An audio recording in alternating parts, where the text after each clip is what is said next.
Bismillah, elhamdülillah, və salatu və selamu alə Rasulillah, əmmə bə'd. Deməli, qardaş dəvət haqqında soruşur. Təbii ki, dəvət etmək hamıya vacibdir, hamının üzərində vacibdir. Hamı dəvətçidir, hamı dəvət etməlidir. Ümumən, insan bir əməlin, belə deyim, mükafatını bildikdən sonra onu daha doğru düzgün yerinə yetirməyə çalışır. Yəni, o əməli qorumağa çalışır. Elm üzərində edirsə, yəni onun mükafatını bilirsə. Yəni, kim doğru yola dəvət edərsə, ona tabi olana veriləcək qədər savab verilər. Necə ki, hədis Əbu Hüreyrə radiyallahu anhudan gəlir. Peyğəmbər sallallahu aleyhi və səlləm buyurur ki, Mən də'a ilə hudən kənə ləhu minəl əcri mislu ucuri mən təbiyyəhu. Lə yənqusu zəlikə min ucurihim şeyən və mən də'a ilə dalaləti kənə aleyhi minəl ismi mislu əsmi mən təbiyyəhu. Lə yənqusu zəlikə min əsəmihim şeyən. Yəni, Əbu Hüreyrə radiyallahu anhu rəvayət edir ki, Peyğəmbər sallallahu aleyhi və səlləm buyurur, yəni, kim doğru yola dəvət edərsə, ona tabi olana veriləcək qədər savab verilir. Bu, onların savablarını heç nəyə azaltmaz. Kim də zəlalətə dəvət edərsə, ona tabi olana yüklənəcək qədər günah yüklənər. Bu, onların günahlarını heç nəyi azaltmaz. Yəni, hədis baxırıq ki, nə edir? Bizi dəvət etməyə, yəni xeyrə yönəltməyə həvəsləndirir. Yəni, insanları doğru yola çağırmaq, haqqı öyrətmək, başa salmaq. Və həmçinin də burada fayda var ki, yəni zəlalətin və azlığın yola dəvət etməkdən çəkindirir. Yəni, bunu edənin nə qədər böyük cinayət daşıdığı və aqibətinin də necə olacağını xəbər verilir. Yəni, doğru yol, faydalı elm, salih əməldir. Yəni, elm öyrədən və ya öyrənənləri elmə aparan yola yönəldən hər bir şəxs doğru yola dəvət edəndir. İnsanları istər Allah Azə və Cəllənin haqqı ilə, istərsə də ümumi və xüsusi şəkildə, yəni yaradılınların haqları ilə bağlı salih əməllər dəvət edən şəxs doğru yola çağırandır. İstər dini və yaxud da dünyəvi nəsiyyətini dinlə əlaqələndirən hər bir şəxs doğru yola dəvət edəndir.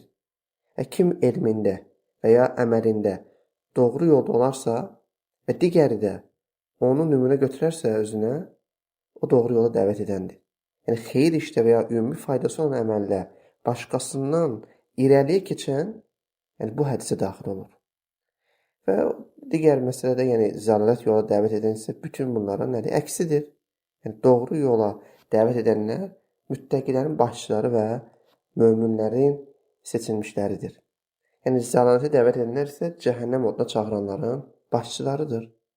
Yəni, başqasına, belə deyək, xeyirxah və təqvalı işlərə kömək edən hər bir şəxs doğru yola dəvət edənlərdəndir. Digərinə günah olsun və yaxud da düşmənçilik olsun, bu şeyləri də kömək edən isə, yəni zəlalətə dəvət edənlərdəndir. Ümumən dəvətdə mühümdür ki, insan hikmətli olmalıdır, həlim olmalıdır. Necə ki, bir gün Əli ibn Əbu Talib radiyallahu anhu xəlifə ikən şəhəri gəzməyə çıxır. Bazarların birinə daxil olarkən əslən, yəni müsəlman olmayan, yəni qeyri-müsəlman nəsranilərdən biri olur, qalxan satdığını görür. Və öz-özlüyündə bu ki, mənim itirdiyim qalxandır.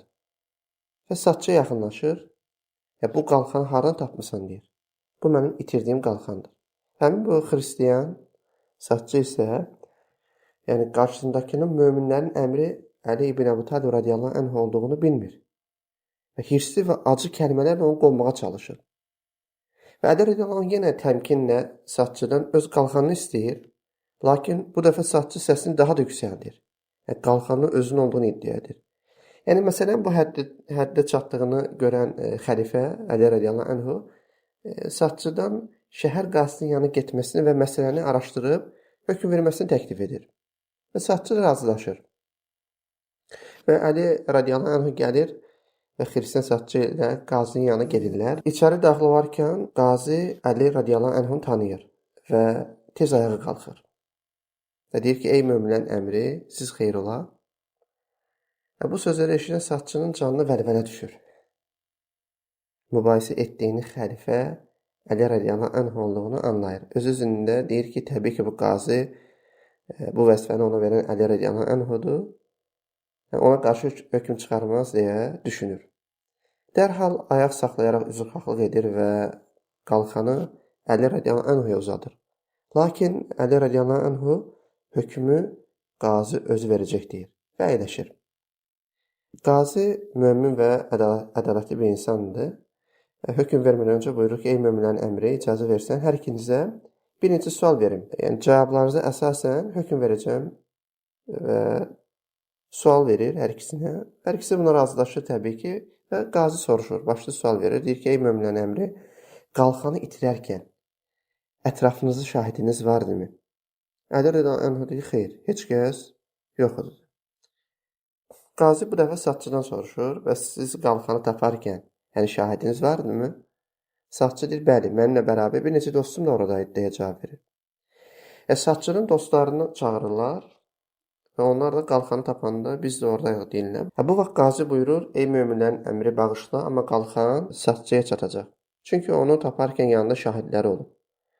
Bu sözləri eşidən satçı dəhşət içində ayağa qalxır və kəlmə-i şəhadət söyləyərək İslam dinini qəbul edir.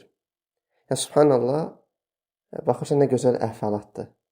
Yəni Əli radiyallahu anhunun əxlaqı və qazinin ədalətli olmağı bir xristianın müsəlman olmasına səbəb oldu. Halbuki Əli radiyallahu xəlifə idi. Yəni qazinin yanına gəlməsəydi belə qalxanı həmin satçıdan alıb onu cəzalandıra bilərdi. Qazi isə öz işi naminə hökm verməyib qalxanı satçından ala bilərdi. Lakin onlar o dəhşətli haqq hesab günü, yəni axirət gününü düşünüb, yəni ədalətli davranırlar. Necə ki Allah Teala buyurur: "İnnallah yuhibbul muqsitin." Həqiqətən Allah Teala ədalətli olanları sevər. Baxırıq ki, yəni dəvətdə hikmətli, əxlaqlı olmaq, gözəl davranmaq da mühüm məsələlərdən biridir.